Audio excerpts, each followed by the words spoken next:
दिल संभल जा जरा, फिर मोहब्बत करने चला है तू।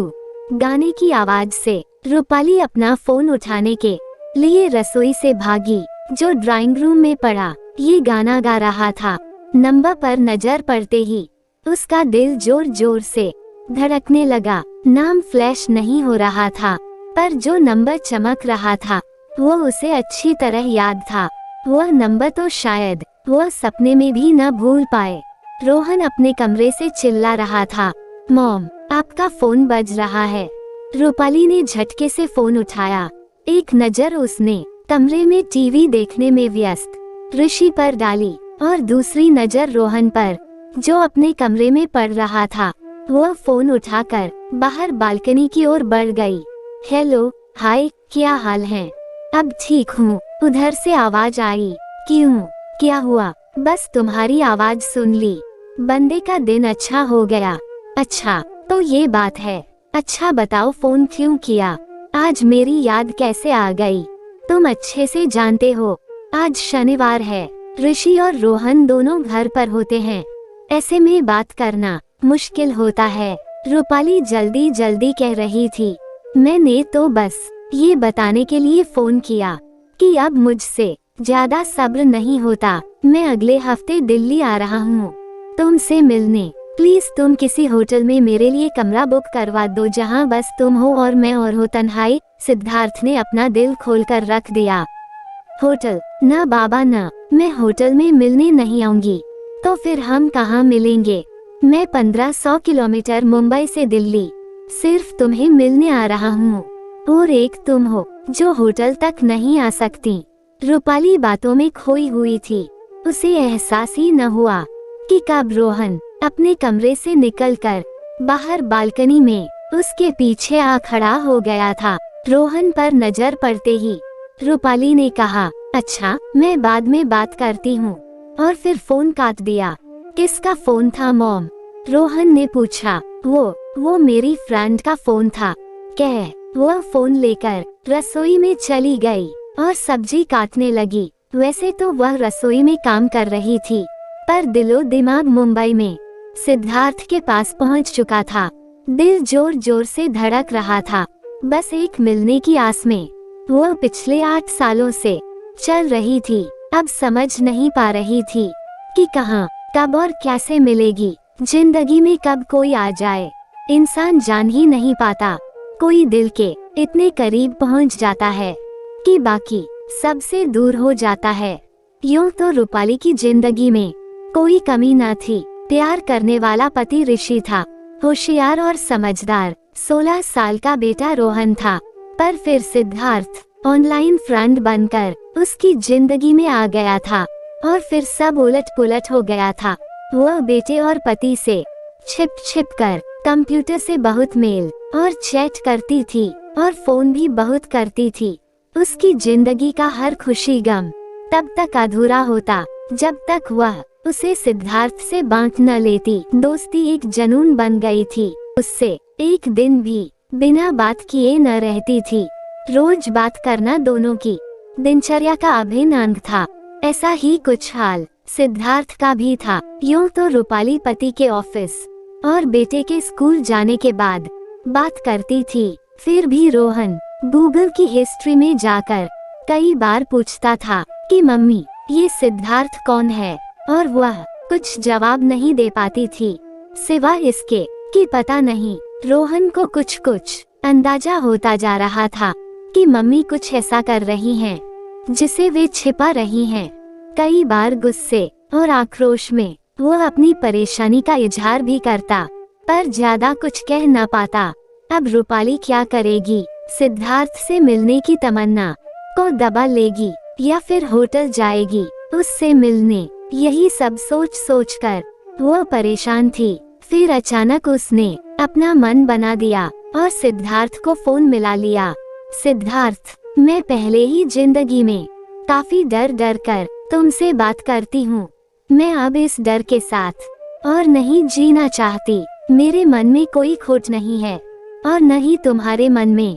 तो क्यों न तुम मेरे घर आ जाओ?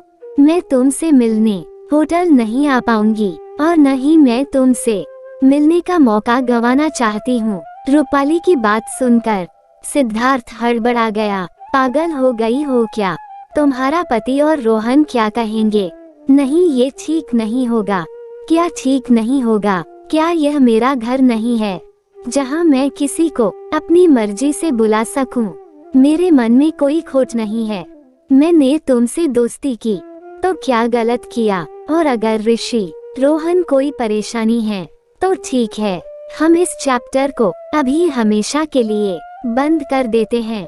पर मुझे एक बार तो तुमसे मिलना ही है। बहुत बेताब है ये दिल तुमसे मिलने को। तुम आओगे ना मेरे घर? एक सांस में रूपाली सब बोल गई। मुझे थोड़ा वक्त दो सोचने का, उसने गंभीर होते हुए कहा। बस घबरा गए। यूं तो बहुत दलीलें देते थे कि मैं तुम्हारे एक बार बुलाने पर दौड़ा चला आऊंगा। अब क्या हुआ? देख ली तुम्हारी फितरत। तुम मुझे होटल में बुलाकर मेरा नाजायज फायदा उठाना चाहते थे। उसकी आवाज ऊंची हो गई थी। चुप करो, सिद्धार्थ बोला। ठीक है, मैं 20 तारीख को 12 बजे वाली फ्लाइट से दिल्ली आऊंगा और वह शाम तुम्हारे और तुम्हारी फैमिली के नाम पर। प्लीज, ऋषि मुझे मारेगा तो नहीं? ठीक है, मैं इंतजार करूंगी, कहकर फोन काट दिया। रूपाली ने उसे अपने घर बुला तो लिया, पर फिर उलझन में पड़ गई कि ऋषि और रोहन को क्या बताएगी कि सिद्धार्थ कौन है।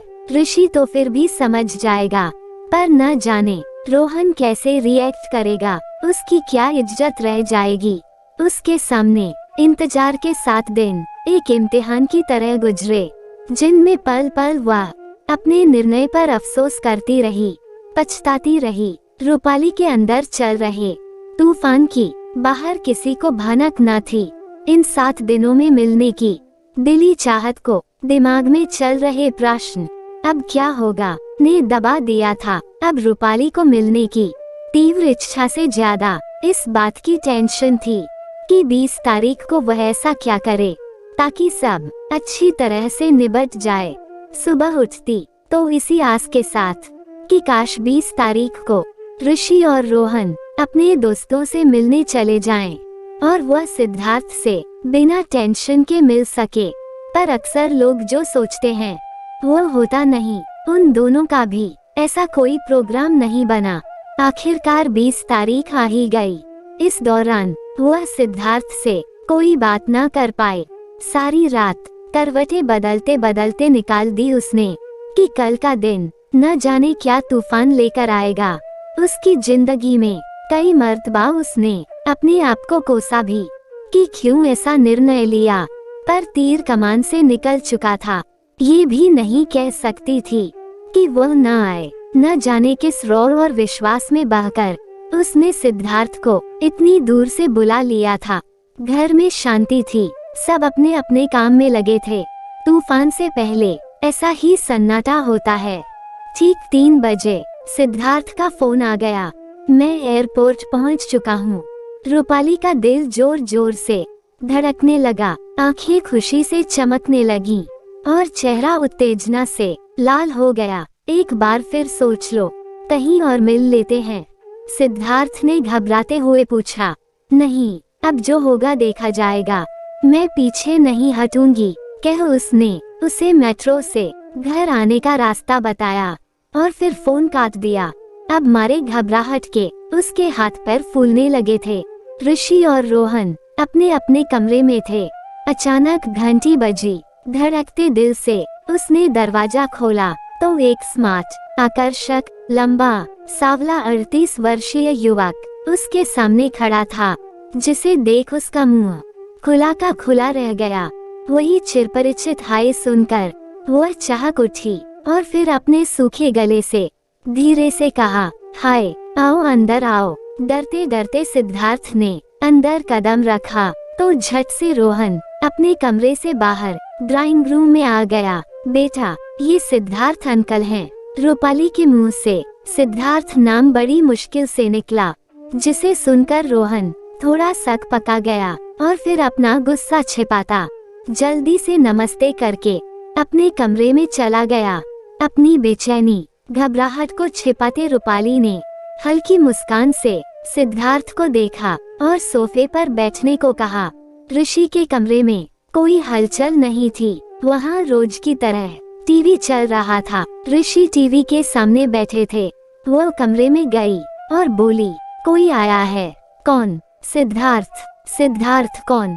चौंकते हुए ऋषि ने पूछा। मेरा दोस्त, एक झटके में उसने बोल दिया। और अब वो तैयार थी किसी भी परिणाम के लिए। उसने निर्णय कर लिया था कि अगर ऋषि नहीं चाहेगा तो वह वहाँ नहीं रहेगी, और सिद्धार्थ के साथ तो कतई नहीं। वह जानती थी कि वह उसका अच्छा दोस्त तो हो सकता है, पर अच्छा हमसफर नहीं। 10 मिनट तक ऋषि ने न तो कोई जवाब दिया और न ही अपनी जगह से हिला। रूपाली रसोई में जाकर कॉफी बनाने लगी। बीच बीच में अकेले बैठे सिद्धार्थ से भी बतियाती रही। अचानक रोहन रसोई में आया और अपना आक्रोश निकालते हुए घर से बाहर चला गया। कॉफी बनाकर लाई तो रूपाली ने देखा कि ऋषि कमरे से बाहर आया और फिर बड़े आराम से सिद्धार्थ से हाथ मिलाकर उसके पास बैठ गया। उसका दिल जोर जोर से धड़कने लगा कि न जाने अब क्या हो। यह उन दोनों के रिश्ते की मजबूती थी कि कभी भी अपने आपसी झगड़े, गलतफहमी और शिकवे शिकायत को किसी के सामने नहीं आने दिया। ये सब कुछ बेडरूम के बाहर नहीं आता था। चाहे कितनी भी लड़ाई हो, बेडरूम के बाहर वे नॉर्मल पति पत्नी ही होते थे। 10 मिनट बैठकर बात करने से माहौल की बोझिलता थोड़ी कम हो गई थी। फिर वह रूपाली और सिद्धार्थ को अकेले छोड़कर वापस अपने कमरे में चला गया। पूरी तरह से संभालने में रूपाली को थोड़ा वक्त लगा। जैसे जैसे वक्त बीतता गया उसका खोया विश्वास लौटने लगा। आधे घंटे बाद रोहन वापस आया और सीधा रसोई में चला गया। वो उसके पीछे पीछे रसोई में गई तो देखा रोहन समोसे और जलेबियां लेकर आया था। रूपाली ने आश्चर्य से उसकी तरफ देखा तो वह बोला, माँ, आपके दोस्त के लिए। जब मेरे दोस्त आते हैं तब आप भी तो बाजार जाकर हमारे लिए पेप्सी और चिप्स लाती हो, हमारी पसंद का। तो मैं भी आपकी पसंद का आपके फ्रेंड के लिए लाया हूँ। क्या आपको हक नहीं है दोस्त बनाने का? रूपाली की आंखों में खुशी के आंसू भर आए और फिर वो खुशी खुशी प्लेट में समोसे और जलेबियां डालने लगी। करीब 2 घंटे बाद सिद्धार्थ 7 बजे की फ्लाइट से मुंबई लौट गया। सिद्धार्थ के जाने के बाद रूपाली को डर लग रहा था कि न जाने अब ऋषि क्या बखेड़ा करेगा। डर के मारे वो उसके सामने जाने से कतरा रही थी। रात का खाना खाने के बाद जब वो बिस्तर पर लेटी तो ऋषि ने पूछा, सिद्धार्थ चला गया? हाँ, चला गया। तुम्हारा सच्चा दोस्त लगता है, तभी इतनी दूर से तुमसे मिलने चला आया। आपको बुरा लगा कि मैंने एक आदमी से दोस्ती की। मुझे अपना घर दोस्त से ज्यादा प्यारा है, और आज की इस हरकत के लिए आप जो चाहो मुझे सजा दे सकते हो। सजा? कैसी सजा? तुमने कुछ गलत तो नहीं किया। मैं 1 हफ्ते पहले से ही जानता था कि तुम्हारा दोस्त आने वाला है। रूपाली यह सुनकर चौंक गई। फिर बोली, तो आपने मुझे कुछ कहा क्यों नहीं? देखो रूपाली, मैंने 20 साल तुम्हारे साथ काटे हैं, तुम्हारी रग रग से वाकिफ हूँ। तुम चाहती तो उससे बाहर भी मिल सकती थी, पर तुमने ऐसा नहीं किया। कहीं अंदर तुम्हें भी मुझ पर, हमारे रिश्ते पर विश्वास था। मैं उन पतियों में से नहीं हूँ जो पत्नी को इंसान नहीं समझते। दोस्ती तो किसी से और कभी भी हो सकती है। हफ्ता भर पहले जब तुमने उसे फोन पर घर आने का न्योता दिया था, तभी मैंने तुम्हारी सारी बातें सुन ली थी, और मैं तुम्हारे विश्वास को ठेस नहीं पहुंचाना चाहता था। विश्वास की आन तो मुझे रखनी ही थी। पति की बातें सुनकर रूपाली की आंखों से खुशी की आंसू बहने लगे। और हाँ, रही बात यह कि एक आदमी और एक औरत कभी दोस्त नहीं हो सकते, उसमें मैं समझता हूँ कि मैंने आज तक तो तुम्हें कभी शिकायत का मौका नहीं दिया। क्यों ठीक कह रहा हूँ न मैं? पति की आखिरी बात का मतलब समझते हुए रूपाली शर्म से लाल हो गई और फिर लजाती हुई पति की बाहों में समा गई। दोस्तों, अगर आपको कहानी अच्छी लगी तो कमेंट जरूर करना, वीडियो को लाइक और चैनल को सब्सक्राइब करें। कहानी सुनने के लिए बहुत बहुत धन्यवाद।